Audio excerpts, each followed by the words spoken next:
Hello বন্ধুরা, কেমন আছো তোমরা সবাই? আশা করি ভালো আছো। তো আমিও ভালো আছি। আজকে খুব ভোরে আর কি শীতের সকালে ঘুম থেকে উঠলাম। তো উঠে দেখি যে বাইরে খুব কুয়াশা। তো আস্তে আস্তে রাস্তায় আসলাম। তো আমি খুব সম্ভবত সবসময় আমি খুব ভোরেই ঘুম থেকে উঠি। তো এই যে দেখা যাচ্ছে কত কুয়াশা, কিছুই দেখা যাচ্ছে না দূরের।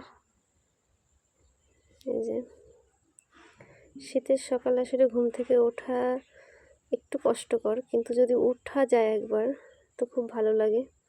তা আমিও উঠি। তা আজকে কুয়াশা দেখে খুবই ভালো লাগলো। কুয়াশা দেখলে মনে হয় যেন আসলে শীতের সকাল।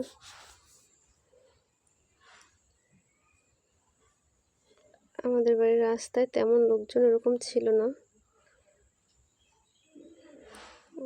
ওই যে এক দাদু আসলে এই শীতের মধ্যে সে পানিতে নেমে আসলে লাউ গাছে জল